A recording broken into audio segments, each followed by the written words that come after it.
Heroes by John Pilger was one of the first books I read that led to, I suppose, my political growth when I was just fresh out of high school. And I absolutely love John Pilger and his work, and I've read all of his books.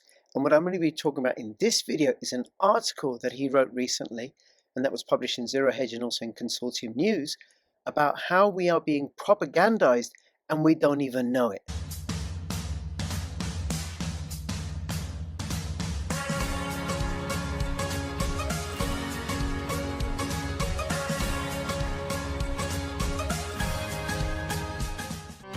Take the first step towards online privacy. Get NordVPN. Ready to hop in the 6-4 and cruise around the blocks? There's a storm coming to the underworld and the heat is on. Take over the blocks and call the shots. It's time to hustle or get hustled. What's it gonna be? Stay sharp. It's a dog-eat-dog world out there. Don't let them catch you slipping. Only real gangsters thrive in the dope wars world. Hi everybody, this is Crypto Rich, working with you to get rich with crypto, filling our pockets with crypto profits. And in this video, I'm going to be looking at an article by John Pilger. Now, before I continue, you may have noticed up here bit.ly/CryptoRichOdyssey, but also bit.ly/CryptoRich3Speak. 3Speak is a censorship-resistant platform. I've started uploading onto 3Speak again because I was doing it and I stopped because it was just too much work. So please do follow me on Odyssey or on 3Speak. If you're watching this on YouTube, well, you may not be because I don't post everything I do on YouTube. Also follow me on Twitter, CryptoRichYT, and join my official Telegram announcements channel. And just to acknowledge, I'm outside. The sun's kind of like gone behind a tree, and I like being outside, so I might look darker than I normally do on a video, but then I'm kind of dark-skinned anyway. Not that anybody here minds, because we love all the peoples. All the peoples. Now, what I love about John Pilger is the quality of his writing, because he writes beautifully, but also for what he stands for. He's actively involved in the campaign to free Julian Assange, and he is an investigative journalist of the old school, not parroting government or establishment or corporate propaganda. He actually does speak truth to power. Now, I saw this article on Zero Hedge. I check into Zero Hedge every day, and I recommend you do that too, especially if you're interested in staying up to date in what is going on in the world. You really can't do much better than Zero Hedge.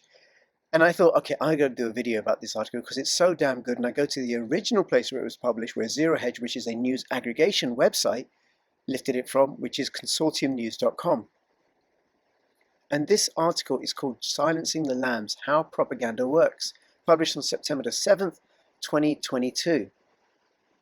In the 1970s, I met one of Hitler's leading propagandists, Leni Riefenstahl, whose epic films glorified the Nazis. We happened to be staying at the same lodge in Kenya where she was on a photography assignment, having escaped the fate of other friends of the Führer. She told me that the patriotic messages of her films were dependent not on orders from above, but on what she called the submissive void of the German public. That's interesting, the submissive void. I mean, straight away I think about all the people who accept the messages that the government puts out, and then not only do they accept them, then they start relaying those messages themselves without questioning or inquiring or verifying. Did that include the liberal educated bourgeoisie, I asked. Yes, especially them, she said. I think of this as I look around at the propaganda now consuming Western societies. Of course, we're very different from Germany in the 1930s. We live in information societies. We are globalists. We've never been more aware, more in touch, and better connected. Or do we in the West live in a media society where brainwashing is insidious and relentless, and perception is filtered according to the needs and lies of state and corporate power? The United States dominates the Western world's media. All but one of the top 10 media companies are based in North America. The internet and social media, Google, Twitter, Facebook, are mostly American-owned and controlled. In my lifetime, the United States has overthrown or attempted to overthrow more than 50 governments, mostly democracies. It has interfered in democratic elections in 30 countries. It has dropped bombs on the people of 30 countries, most of them poor and defenseless. It has attempted to murder the leaders of 50 countries, and it has fought to suppress liberation movements in 20 countries. Now, this reminds me of a conversation I was having with a friend of mine about a month or so ago about the Ukraine-Russian war. Now, this is somebody who, from my perspective, seems to swallow the mainstream line and doesn't really robe the the realms of independent media or alternative media. So whatever the BBC, the Guardian they put out, well, that's authoritative. And one thing I said to him, for which he had no reply for, I said, in all the time that I've been interested in politics, really ever since I left high school, I've never known the UK, US, or the West to be the good guys in any conflict. Not at all. They are those that are waging imperial war against countries that are much, much weaker than them, usually for resources. Pilger goes on, the extent and scale of this carnage is largely unreported, unrecognized, and those responsible continue to dominate Anglo-American political life. In the years before he died in 2008, the playwright Harold Pinter made two extraordinary speeches which broke a silence. US foreign policy, he said, is best defined as follows: kiss my arse, or I'll kick your head in. It's as simple and as crude as that. What is interesting about it is that it's so incredibly successful. It possesses the structures of disinformation, the use of rhetoric, distortion of language, which are very persuasive, but are actually a pack of lies. It is very successful propaganda. They have the money, they have the technology, they have all the means to get away with it, and they do. In accepting the Nobel Prize for Literature, Pinter said this: the crimes of the United States have been systematic, constant, vicious, remorseless, but very few people have actually talked about them. You have to hand it to America. It has exercised a quite clinical manipulation of power worldwide, while masquerading as a force for universal good. It's a brilliant, even witty, highly successful act of hypnosis. Pinter was a friend of mine, and possibly the last great political sage, that is, before dissenting politics were gentrified. I asked him if the hypnosis he referred to was the submissive void described by Leni Riefenstahl. It's the same, Pinter replied. It means the brainwashing is so thorough, we are programmed to swallow a pack of lies. If we don't recognize propaganda, we may accept it as normal and believe it. That's the submissive void. In our systems of corporate democracy, war is an economic necessity, the perfect marriage of public subsidy and private profit. Socialism for the rich, capitalism for the poor. The day after 9/11, the stock prices of the war industry soared. More bloodshed was coming, which is great for business. And I can see that happening now, where the governments of the UK, the US, and the EU are sending money to pay, or sending weapons using citizens' money to pay for the ongoing conflict in the Ukraine. And then what happens with that money? Well, it ends up eventually in the pockets of the politicians that approve those payments, and also in the elevated stock of the defense companies. They're the winners in this conflict. Today, the most profitable wars have their own brand. They're called forever wars: Afghanistan, Palestine, Iraq, Libya, Yemen, and now Ukraine. All are based on a pack of lies. Iraq is the most infamous, with its weapons of mass destruction that didn't exist. NATO's destruction of Libya in 2011 was justified by a massacre in Benghazi that didn't happen. Afghanistan was a convenient revenge war for 9/11, which had nothing to do with the people of Afghanistan. Today, the news from Afghanistan is how evil the Taliban are. Not that the US President Joe Biden's theft of $7 billion of the country's bank reserves is causing widespread suffering. Recently, National Public Radio in Washington devoted 2 hours to Afghanistan and 30 seconds to its starving people. At its summit in Madrid in June, NATO, which is controlled by the United States, adopted a strategy document that militarizes the European continent and escalates the prospect of war with Russia and China. It proposes multi-domain warfighting against nuclear-armed peer competitor. In other words, nuclear war. It says NATO's enlargement has been an historic success. I read that in disbelief. The news from war in Ukraine is mostly not news, but a one-sided litany of jingoism, distortion, and omission. I reported a number of wars and have never known such blanket propaganda. In February, Russia invaded Ukraine as a response to almost 8 years of killing and criminal destruction in the Russian-speaking region of Donbass on their border. In 2014, the United States had sponsored a coup in Kiev that got rid of Ukraine's democratically elected, Russian-friendly president and installed a successor whom the Americans made clear was their man. In recent years, American Defender missiles have been installed in Eastern Europe, Poland, Slovenia, the Czech Republic, almost all certainly aimed at Russia, accompanied by false assurances all the way back to James Baker's promise to Soviet leader Mikhail Gorbachev in February 1990 that NATO would never expand beyond Germany. Ukraine is the front line. NATO has effectively reached the very borderland through which Hitler's army stormed in 1941, leaving more than 23 million dead in the Soviet Union. Now, one of the things that's being written out of the history books is the Soviet Union's part in defeating Nazi Germany. It was actually the Soviet Union that rescued Europe from Nazism, not the Americans. They came up later. They came along later, picked up the spoils, had Hollywood make loads of films where the Americans were celebrated as the heroes. Last December, Russia proposed a far-reaching security plan for Europe. This was dismissed, derided, or suppressed in the Western media. Who read its step-by-step proposals? On February 24th, President Volodymyr Zelensky threatened to develop nuclear weapons unless America armed and protected Ukraine. Now, this was a day after Kamala Harris had said that the US would give Ukraine nuclear weapons. And can you imagine you replace Ukraine with Mexico? And if Mexico was hostile to the US, and if Russia was going to give nuclear weapons to Mexico, how would the US respond? On the same day, Russia invaded, an unprovoked act of congenital infamy according to the Western media. The history, the lies, the peace proposals, the solemn agreements on Donbass at Minsk counted for nothing.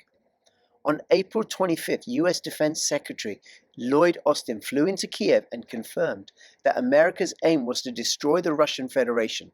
Now, the word he used was weaken. America had got the war it wanted, waged by an American bankrolled and armed proxy and expendable pawn, Ukraine. And the real pawns are the Ukrainian people, who are being like fed lambs to the slaughter, just sent to the front lines to face artillery shell after artillery shell from the Russians. Almost none of this was explained to Western audiences.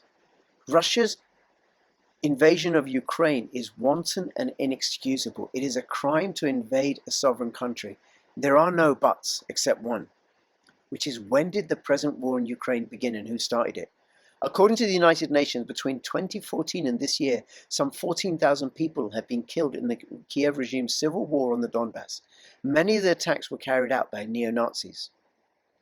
Now, in the video, he says in the article, watch an ITV news report from May 2014 by the veteran reporter James Mates, who was shelled along with civilians in the city of Mariupol by Ukraine's Azov neo-Nazi battalion. Now, I'm going to link to this article and you can go and watch this video yourself. In the same month, dozens of Russian-speaking people were burned alive or suffocated in a trade union building in Odessa, besieged by fascist thugs, the followers of the Nazi collaborator and anti-Semitic fanatic Stepan Bandera. The New York Times called the thugs nationalists. The historic mission of our nation in this critical moment, said Andrei Beletsky, founder of the Azov Battalion, is to lead the white races of the world in a final crusade for their survival, a crusade against the Semite-led Untermenschen. Now, just a little bit about the Azov Battalion and Stepan Bandera. When the Allied powers, the Soviet Union and the Americans, when they liberated Ukraine from Nazi rule, what they didn't do was prosecute. What the US didn't do was to prosecute the Ukrainian Nazis, because they wanted to use the Ukrainian Nazis as a bulwark against the Soviet occupation of Ukraine. So the Ukrainian Nazi movement didn't get broken apart and destroyed like the German Nazis. German Nazis are very, very weak. Now, the Ukrainian Nazis, they have remained strong and thorough and have been embedded within the Ukrainian civil establishment, the political establishment, and also a significant portion of the military. Since February, a campaign of self-appointed news monitors, mostly funded by the American and British, with links to governments, have sought to maintain the absurdity that Ukraine's neo-Nazis don't exist. Airbrushing, once associated with Stalin's purges, has become a tool of mainstream journalism. That's right, we no longer have journalists, it's certainly not in the mainstream press, that speak truth to power. In less than a decade, a good China has been airbrushed and a bad China has replaced it. From the world's workshop to a budding new Satan. Much of this propaganda originates in the US and is transmitted through proxies and think tanks such as the notorious Australian Strategic Policy Institute, the voice of the arms industry, and by journalists such as Peter Harcher of the Sydney Morning Herald, who has labelled those spreading Chinese influence as rats, flies, mosquitoes and sparrows, and suggested these pests be eradicated. News about China in the West is almost entirely about the threat from Beijing. Airbrushed out of this coverage are the 400 American military bases that surround most of China, an arm necklace that reaches from Australia to the Pacific and Southeast Asia, Japan and Korea. Interesting, 400 bases surrounding China. How many bases does China have surrounding the US? The Japanese island of Okinawa and the Korean island of Jeju are like loaded guns aimed point blank at the industrial heart of China. A Pentagon official described this as a noose. Palestine has been misreported for as long as I can remember. To the BBC, there is the conflict of two narratives. The longest, most brutal, lawless military occupation in modern times is unmentionable. And the stricken people of Yemen barely exist. They are media unpeople. While the Saudis rain down their American cluster bombs with British advisors working alongside the Saudi targeting officers, more than 500,000 children face starvation. This brainwashing by omission is not new. The slaughter of the First World War was suppressed by reporters who were given knighthoods for their compliance. In 1917, the editor of the Manchester Guardian, C.P. Scott, confided to Prime Minister Lloyd George, "If people really knew the truth, the war would be stopped tomorrow. But they don't know, and they can't know." The refusal to see people and events as those in other countries see them is a media virus in the West, as debilitating as COVID. It is as if we see the world through a one-way mirror in which we are the moral and benign and they are not. It is a profoundly imperial view. Interesting that, because when I was in Pakistan talking to my cousins about the Ukraine-Russian war, they have a very different perspective on it, far more nuanced, because here in the West, all there is the propaganda from the mainstream media. And I imagine in Russia, what you'd get is a pro-Russian line, and definitely in Ukraine, you'd get a very pro-Ukrainian line, because Zelensky has outlawed something like 11 opposition parties, and he's outlawed several TV broadcasting stations that supported the opposition parties. That's the great democracy that the West is supporting. The history that is a living presence in China and Russia is really explained and really understood. Vladimir Putin is Adolf Hitler. It's a completely absurd comparison. Xi Jinping is Fu Manchu. Epic achievements such as the eradication of abject poverty in China are barely known. How perverse and squalid this is. When will we allow ourselves to understand? Training journalists factory style is not the answer. Neither is the wondrous digital tool, which is a means, not an end, like the one-finger typewriter and the linotype machine. In recent years, some of the best journalists have been eased out of the mainstream. Defenestrated is the word used. The spaces once open to mavericks, to journalists who went against the grain truth-tellers, have closed. And the case of Julian Assange is the most shocking. When Julian and WikiLeaks could win readers and prizes for The Guardian, The New York Times, and other self-important papers of record, he was celebrated. When the dark state objected and demanded the destruction of hard drives and the assassination of Julian's character, he was made a public enemy. Vice President Joe Biden compared him to a high-tech terrorist. Hillary Clinton asked, "Can't we just drone this guy?" The ensuing campaign of abuse and vilification against Julian Assange, which the UN rapporteur on torture called mobbing, brought the liberal press to its lowest ebb. We know who they are. I think of them as collaborators, as Vichy journalists. When will the real journalists stand up? An inspirational samizdat already exists on the internet. Consortium News, founded by the great reporter Robert Parry, Max Blumenthal's The Grey Zone, Mint Press News, Media Lens, Declassified UK, Alborada, Electronic Intifada, WSWS, ZNet, ICH, Counterpunch, Independent Australia, the work of Chris Hedges, Patrick Lawrence, Jonathan Cook, Diana Johnson, Caitlin Johnston, and others who will forgive me for not mentioning them here. And of course, I got to mention Tom Luongo and Alexander Mercouris and Alex Christoforou of the Duran. And when will writers stand up as they did against the rise of fascism in the 1930s? When will filmmakers stand up as they did against the Cold War in the 1940s? When will satirists stand up as they did a generation ago? Having soaked for 82 years in a deep bath of righteousness that is the official version of the last World War, isn't it time that those who are meant to keep the record straight declared their independence and decoded the propaganda? The urgency is greater than ever. Now, this article is based on an address that he delivered at the Trondheim World Festival. That's it. We have to speak up, and we have to speak against the propaganda that is being peddled to our friends and our families. And it ain't necessarily easy, but it needs to be done. Now I'm going to link to this article in the description below. Please do give me questions and comments. I really do appreciate them. Follow me on Twitter, CryptoRichYT, and join my official Telegram announcements channel. And between now and when I see you next, please keep filling your pockets with freedom. This is Crypto Rich signing out. All the best. Bye-bye.